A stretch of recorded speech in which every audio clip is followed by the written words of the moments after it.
Welcome back. This is Answer Me This, part of the Fatherhood in Focus podcast. I'm Aidan, dad, host and founder of the Modern Fatherhood Club.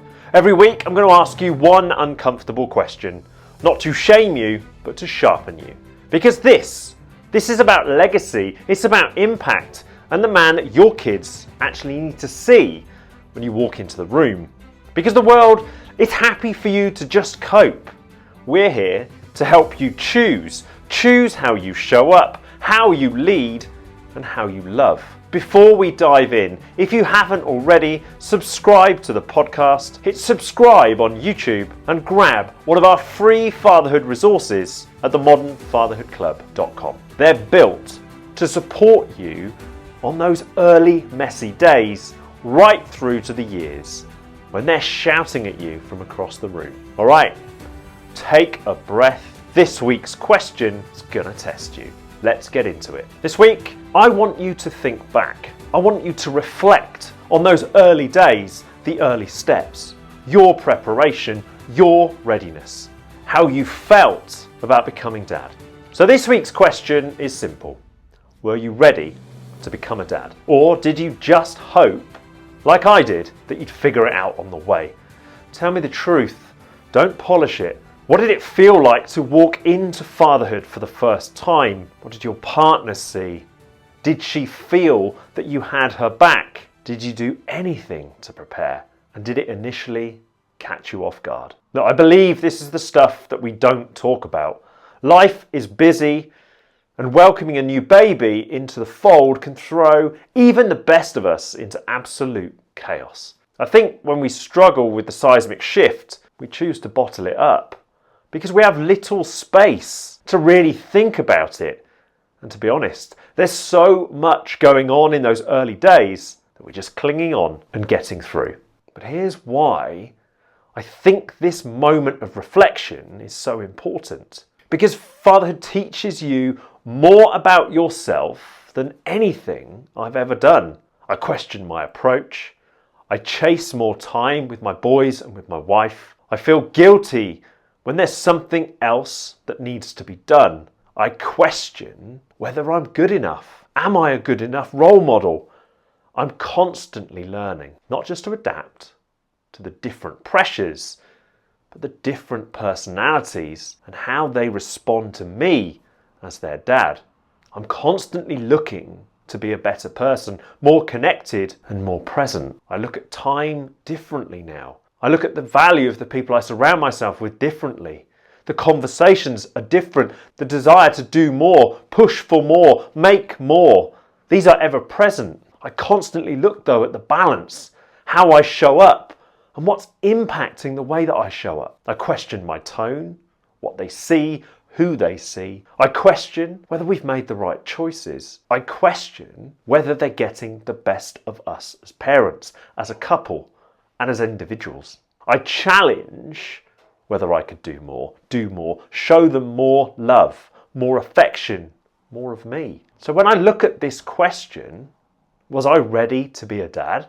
No. But then I don't think anybody is. I don't think you understand the power of fatherhood until you've held your baby for the first time. That's the moment that separates us from what we know about ourselves as men and as partners. That moment when you hold them for the first time and you drink it all in, then you think about their future. Who will they become? What will they love? And what will they choose? And then you start to think about whether you're going to live up to your own expectations. Am I good enough to lead them, love them, inspire them? I was excited to be a dad. I was apprehensive, but excitement in the lead up to Henry's arrival was all-consuming. With Maxie, it was different, and I think I've had to fight harder to feel that connection and bond, but that's on me. I created the barrier to our early connection, and I feel it less now. But there were moments when he was a baby that I thought we'd never have the same connection as the one I shared with Henry. I wasn't ready to be a dad, but I wanted to immerse myself in that journey. I didn't want anything to get between me and him. My wife, she was born to be a mum. I well, I still had some maturing to do. And it wasn't until I held him that everything started to fall into place. But I still questioned everything in the lead up to his arrival. I was engaged and I was supportive, but still I only felt excitement in anticipation for the future. I didn't feel the same connection as she did. I loved Bump. I loved her, and I knew this was the next logical step for us. And we were ready to take that step. 2 stable careers, the house, a car, and all that I thought we needed to make a real go of it. We'd worked so hard up to that point that Henry was our gift, our reward for our hard work and commitment as a couple. I remember feeling guilty for not feeling as deeply connected, but I believed it would come. Even in those early moments, holding him, cutting the cord, I remember feeling overwhelmed with love, and this power, it washed over me. Now, you're a dad, but I didn't know what that meant for me and for our future. Does this resonate? If it does, drop a note in the comments. Let me know what those first thoughts were as you held your son or daughter for the first time. The moment you hold them for that first time, everything changes. The way you think, the way you plan, the way you love, the way you see the world. In a heartbeat, you become fiercely protective, but at the same time, you're in awe of baby's beauty and the raw power of the female form. So when people ask me if I was ready to be a dad, the answer will always be no, because I didn't know what fatherhood was going to feel like until I was holding my son. The moment I held him, everything shifted. I felt protective. I felt awe. I felt the weight of responsibility. Not just the weight of responsibility though, the weight of becoming. Because in that instant, I realised I wasn't who he needed yet, and I had some growing up to do. And that's what no one tells you. You don't become a father the day your child is born.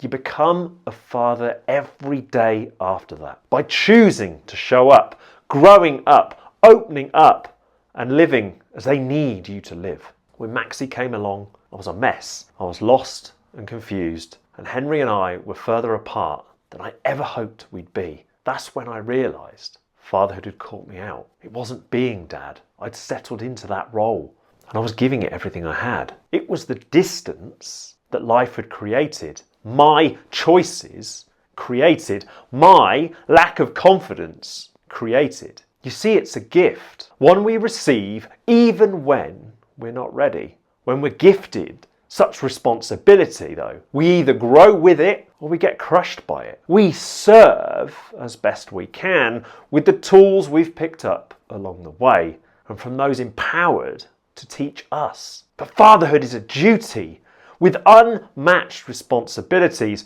responsibilities that shape lives, shape futures, and that leave legacies. Not just on your children's lives, but the lives of your future grandchildren. A friend and I, we had a conversation earlier this week. A conversation surrounded putting the pressure on our kids, forcing the issue on certain things like sports, or just letting things drift. We talked about the difference between generations and the generation before us. Our teachers, the male influence in our lives, through school, through life, and in general. The challenges that we faced as boy dads, the hormones, the tempers, the quieter times. I think we all need that person to sound ideas off, that person that thinks like you, that person that's prepared to have that conversation, that one that goes beneath the surface. And that's why I ask you an uncomfortable question every week. It's not to shame you. This is here to get you thinking about the role that you play and the influence you have, but also what influences the man that they see, because we're all finding our feet. We're all facing challenges that others don't see. We're all trying to do the same thing, give our children something. Perhaps it's something we didn't have, feel or see from our own childhood. Perhaps it's just the desire to give them something more, something beautiful. Whatever it is though, can erode the relationship that you're trying to forge. And that's why you have to be alive to it, and you have to be alive to the impact that it's having. That's why we're not ready, because you don't know what it's going to throw at you and your partner. Watching Terry step into motherhood, it was instinctive. She was made for it. But she struggled with other things, finding the balance and adapting to a new work environment that takes her away from the boys a few mornings and evenings a week. The pressure that motherhood creates as you try to regain your self-confidence and career confidence. But she was always ready for motherhood. She's a natural and she has a beautiful soul and is blessed with a heart of gold. So for her, it was instinctive. But even for her, life still gets in the way. I guess when you reflect, nothing prepares you for this. But the more support you get along the way, the more work you're prepared to put in, the greater the impact on them and the more confident you're going to feel. Look, I look back at those first few weeks and I see a man learning to love differently, a man wrestling with his identity while trying to be a present husband, an attentive husband, a good listener, a problem solver, a protector from the early mental load of motherhood, a provider as paternity leave came to an end, a warm embrace when she needed it most, a shoulder to cry on, and a sounding board for problems solved. I needed a calm voice. I needed to be engaged and I needed to be present, but I also needed to be a warm and loving influence, all whilst trying to figure it all out without getting lost under the weight of my own expectations. I was a man trying to be strong, even when I didn't feel enough. But I was also someone becoming more than I set out to be, more than I ever thought possible. Not perfectly, but fully. You're not supposed to walk into fatherhood fully formed. You walk in willingly, willing to learn, to love deeper, to support harder, to grow in the dark, quiet, messy moments that no one ever sees. Fatherhood shapes you, it tests you, it is designed to push you outside your comfort zone, but it will forge you over time. The question isn't whether you were ready to be a dad. The question is, are you ready to grow, reach your potential, and lead by example? Are you ready to shape lives, or will you let the world shape them? Because you got lost in the storm, lost to the pressure, lost to the influence of the world outside, lost to quick fixes and simple wins. Everything shifts, and our ability to adapt and navigate every challenge, it's not weakness, it's how great dads are made. The final question is this: are you ready to step up, rise above the noise and distraction, and lead from the front and give them what they need? You can learn on the way, but you've got to be mentally ready, not to be daddy, but to be the man they need to see in form, spirit, energy, and tone. That, sir, is modern fatherhood. That, sir, is leadership. That's the dad they need. That's the dad we're all capable of becoming. Thank you for listening. I'm here because I lost sight of what was important, and it almost cost me everything. But that challenging time, I believe it taught me about duty. It taught me to live aligned to the things that matter and to never overlook the small stuff and my impact on their world. Above all else, it taught me not to forget how much influence I have over every interaction. That's what I fight for every single day. I want to be the dad who's present, not stuck at the desk, not glued to his phone, connected, laughing, teaching, guiding. And I know the price of not doing that because I've lived it, I've known it, and I know that they've felt it. I've made mistakes. I've missed moments, but I'm not letting them define me.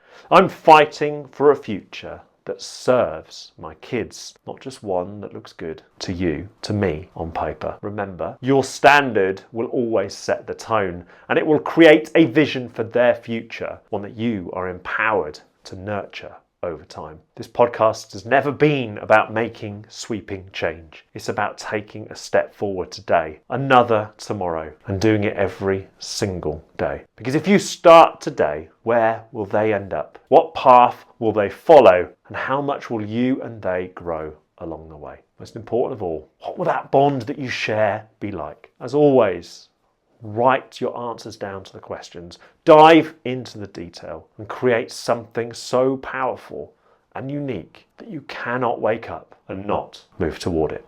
All right, That's today's question. You have just spent a few minutes doing that most dads avoid. Slowing down, being honest, and looking at how you're really showing up. And my friend, that matters more than you know. Just remember, your kids don't need a perfect man, they need an honest one.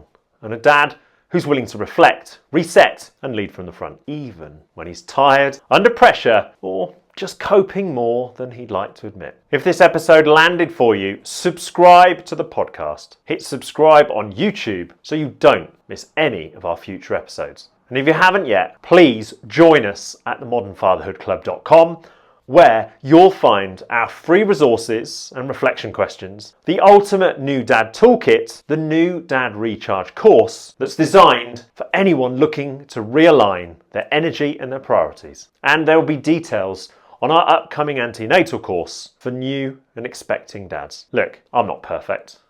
And you're not perfect either. But we are committed to leading with confidence, strength, openness, and heart. Committed to giving our kids the version of us that's present, not just productive. Thank you for listening, for reflecting, and for doing the work. This is the Modern Fatherhood Club. This is Answer Me This, part of the Fatherhood in Focus podcast. Remember, lead from the front. Never underestimate the power that you have over who they become. And I'll see you in the next episode.